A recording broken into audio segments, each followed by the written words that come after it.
Student, you are most welcome in English classes. I am Chetan Kumar. आज आपको इस video के अंदर एक शानदार बताने जा रहा हूं जिसके अंदर आप लोगों को प्रोनाउंसिएशन से रिलेटेड प्रॉब्लम आती है। वो वर्ड जो साइलेंट वर्ड है वो आपको मैं बताने जा रहा हूं। इस वीडियो को पूरा देखना, अंत तक देखना। आगे बढ़ने से पहले इस चैनल को सब्सक्राइब कर देना। सब्सक्रिप्शन बटन के बराबर एक बेल आइकन होगा, उसे दबा दे ताकि रोज आने वाली वीडियोज का नोटिफिकेशन आपको टाइम पे मिल जाए।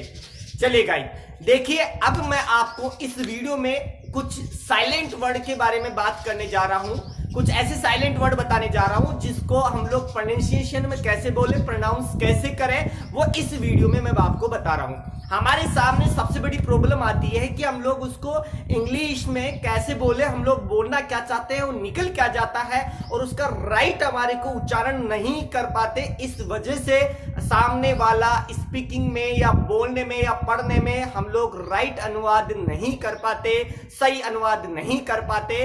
तो चलिए गाइज, मैं आपको वो वर्ड्स बता रहा हूं जो कौन कौन से ऐसे वर्ड्स हैं जो साइलेंट रहते हैं। तो हर वीडियो के अंदर आपको आगे से आगे ऐसे ही जानकारी देता रहूंगा। चलिए गाइज, मैं बताता हूं।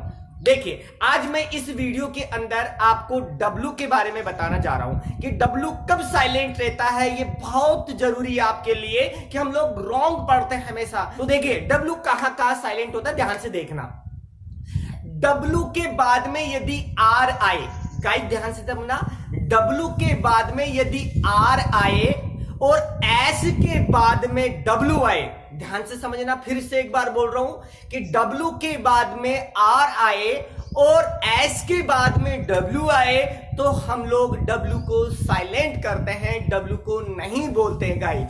फिर एक बार फिर से सुन लो, ध्यान से सुन लो एक बार अच्छी तरह से, आप लोगों को याद हो जाएगा, यही याद हो जाएगा कि मेरे साथ में सभी बोलेंगे कि W के बाद में R आता है, कि W के बाद में R आता है या S के बाद में W आता है तो हम लोग W को साइलेंट करते हैं, W को नहीं बोलते हैं, उसको छोड़ दीजिए। जैसे एग्जांपल देता हूं गाइस, ध्यान से समझना एग्जांपल को। जैसे राइट, WRITE, तो W के बाद में R आया, इसलिए इसको हम लोग W को साइलेंट रखना है, क्योंकि हमारी जो कंडीशन थी कि W के बाद में R आए, W के बाद में R आए, तो W के बाद में R आ रहा है, WRITE, है ना। तो इसको बोलेंगे राइट, हम लोग वराइट नहीं बोलेंगे, हम लोग इसको बोलेंगे राइट। क्या बोलेंगे गाइस? राइट। राइट मींस लिखने वाला, ठीक है। उसके बाद में मैं बात करता हूं इस WRIST, रिस्ट, हम लोग इसे बोलेंगे रिस्ट, हम लोग वृष्ट नहीं बोलेंगे, इसको क्या नहीं बोलेंगे? वृष्ट। फिर से सुनो, मीनिंग को ध्यान से सुनो, WRIST, तो इसे हम लोग बोलेंगे रिस्ट। क्या बोलेंगे गाइस? रिस्ट। इसे क्या बोलेंगे? रिस्ट। हम लोग इसको वरिष्ठ नहीं बोलेंगे, इसलिए W के बाद में यदि R आता है तो हम लोग W को साइलेंट कर देते हैं। W को जैसे राइट, W को साइलेंट रखा, उसके बाद में W के बाद में R आया, राइट को राइट नहीं बोलेंगे, इसको राइट बोलेंगे। और WRIST आया तो इसे हम लोग W आया, W के बाद में R आ रहा है तो इसको मतलब इसको साइलेंट कर दिया, तो ये बन गया रिस्ट। क्या बन गया गाइस? रिस्ट। उसके बाद में ध्यान दी, रॉन्ग, WRONG,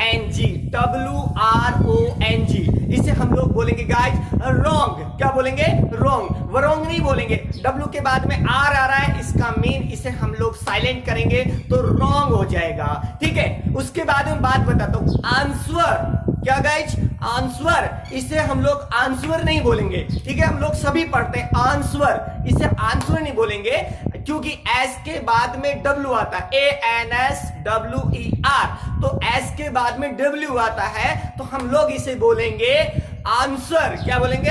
आंसर। क्या बोलेंगे गाइस? आंसर। आंसर नहीं बोलेंगे, इसे हम लोग बोले आंसर। गाइस ध्यान से सुनो, इसे हम लोग बोले आंसर, ठीक है। इस तरह से हम लोग इसे थोड़ा सा नोट्स में से बोले आंसर, है ना। इस तरह से हम लोग बोलते हैं, ध्यान से समझना। उसके बाद में एक दूसरी पहचान बताता हूं। यदि W के बाद में H आता है, जी गाइस, यदि W के बाद में H आता है तो H हमेशा साइलेंट होता है। जी गाइस, W के बाद में यदि H आता है तो H साइलेंट होता है। जैसे एग्जांपल, फिर से एक बार सुन लो, यदि W के बाद में H आए, W के बाद में यदि H आए तो H साइलेंट होता है। इतना समझ के अब एग्जांपल्स बताता हूं हमको। WHAT, तो इसे हम लोग व्हाट नहीं बोलेंगे, इसे क्या नहीं बोलेंगे, व्हाट नहीं बोलेंगे, इसे बोलेंगे व्हाट। क्या बोलेंगे, व्हाट, WHAT व्हाट। उसके बाद में वह WH फैमिली है जितने भी है उसमें H आता है, तो H हम लोग साइलेंट रखेंगे, क्योंकि W के बाद में अगर हमारा जो रूल था यही तो था कि W के बाद में यदि H आए तो H साइलेंट होता है। गाइस फिर से ध्यान रखना, यदि W के बाद में H आता है तो H साइलेंट रहता है, ठीक है, H को नहीं बोलते हैं। आगे देखो गाइज, अब आपको क्या करना है, सबसे पहले ध्यान देना, जितनी हो सके उतनी रीडिंग करनी है। रीडिंग पे ध्यान देना है कि जहां W और R आता है, W के बाद में R आता है और S के बाद में W आता है, तो हमेशा W साइलेंट होता है। और इसके अलावा W अगर के बाद में यदि H आता है तो हम लोग H को साइलेंट रखते हैं, H को नहीं बोलते हैं, तो W को बोलते हैं लेकिन H को नहीं बोलते।